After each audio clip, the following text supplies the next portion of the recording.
14 फरवरी 2019 दोपहर के ठीक 3:10 कश्मीर का नेशनल हाईवे NH-44 पुलवामा के लेहतपोरा क्षेत्र में अचानक धरती दहाड़ उठी। एक धमाका इतना शक्तिशाली कि आसपास की इमारतें हिल गईं। 15 मीटर तक सड़क उखड़ गई और एक पल में 40 भारतीय CRPF जवान शहीद हो गए। ये बस एक आतंकी हमला नहीं था, ये भारत पर पिछले दशक का सबसे बड़ा आत्मघाती हमला था। और इस हमले के पीछे एक तयशुदा प्लान, महीनों की तैयारी, सीमा पार से आया आतंकी नेटवर्क और एक 20 साल के कट्टरपंथी बने लड़के की कहानी थी। आज हम उसी हमले की पूरी सच्चाई खोलेंगे, जड़ से लेकर आखिर तक। 2018-2019 के दौरान कश्मीर घाटी में आतंकवाद तेजी से बढ़ रहा था। कई स्थानीय लड़के कट्टरता की तरफ धकेले जा रहे थे। सोशल मीडिया पर पाकिस्तानी प्रोपेगेंडा बढ़ रहा था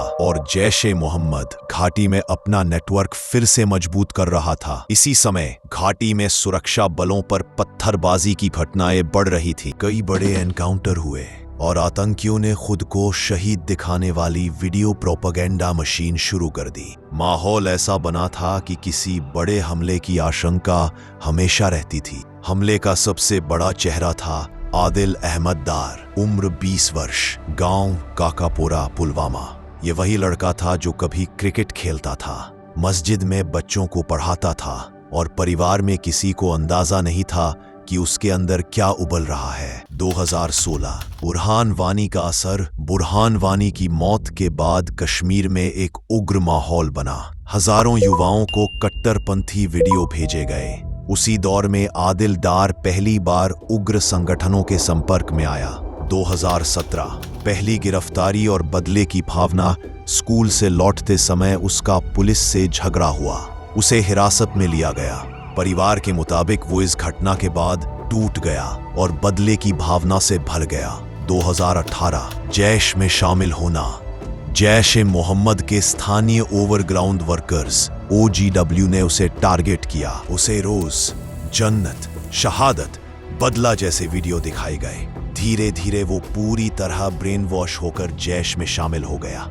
2019 आत्मघाती हमलावर बनने की ट्रेनिंग। जैश ने उसे फिदायीन यूनिट में डाला। आसिफ भाई, उमर फारूक और गाजी रशीद जैसे विदेशी आतंकियों ने उसे सुइसाइड बॉम्बिंग की ट्रेनिंग दी। यहां से उसकी जिंदगी का आखिरी चैप्टर शुरू हो चुका था। ये हमला एक दिन का नहीं था, 6 महीने की योजना थी। NIA जांच के अनुसार हमले में इस्तेमाल हुआ विस्फोटक 3 तरह का था। RDX, PTN, ammonium nitrate. ये विस्फोटक छोटे छोटे पैकेटों में LOC पार से तस्करी करके लाए गए।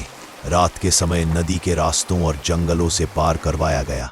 पाकिस्तान के बालाकोट कैंप में प्लान तैयार हुआ। जैश के कमांडर गाजी रशीद ने विस्फोटक भेजा। स्थानीय OGWs ने इन पैकेटों को अलग अलग घरों में छिपा कर रखा। बाद में सबको जोड़कर एक बड़े विस्फोटक लोड में बदल दिया गया। हमले के लिए एक गाड़ी चाहिए थी। आदिल और उसके साथी ने एक पुरानी मारुति इको कार खरीदी। कार चोरी की भी बताई जाती है, पर चैसी नंबर कुछ हिस्सों में बरामद हुआ था। कार को बम में बदलना, अंदर की सीटें निकाल दी, पूरी बॉडी मजबूती से भरी गई। आयरन बॉल बेरिंग्स डाले गए ताकि डैमेज ज्यादा हो।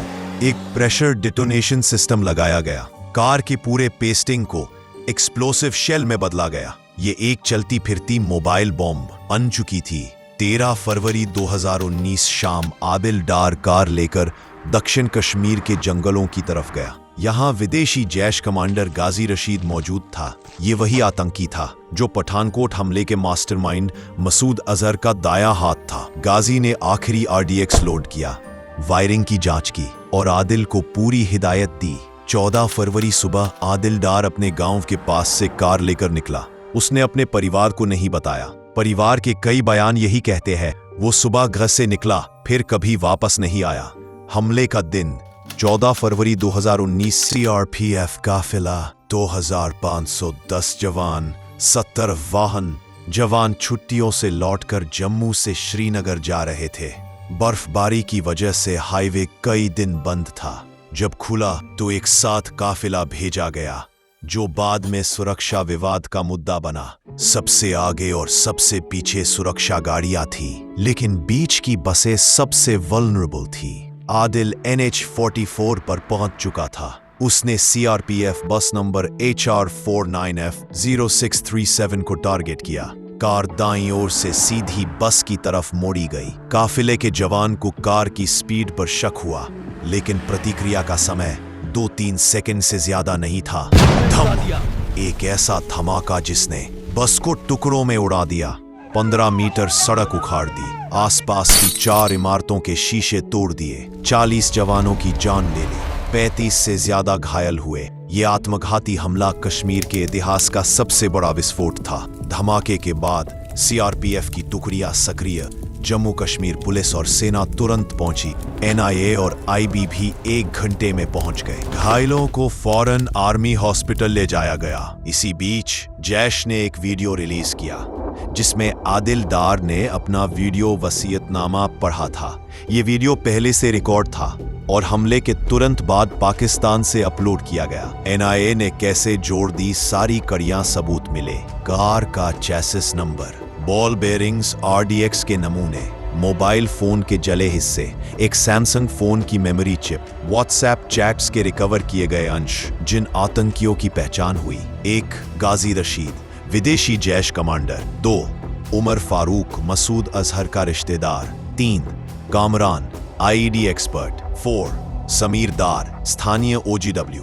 जावेद अहमद, गाड़ी उपलब्ध कराने वाला। भारत की जवाबी कार्रवाई। 6 दिन बाद बड़ा एनकाउंटर। 18 फरवरी 2019 को सेना ने पुलवामा में एक घर घेरा।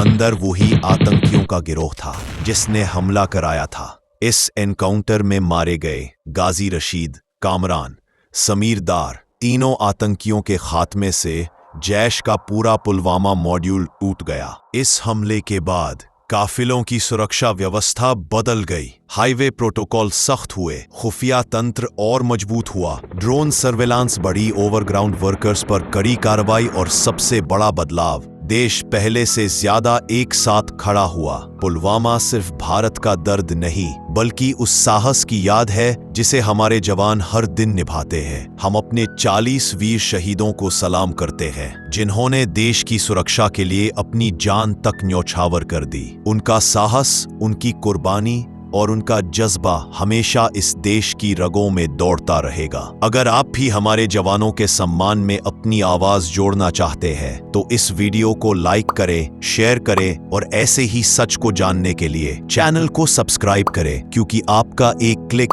इन कहानियों को और लोगों तक पहुंचाता है।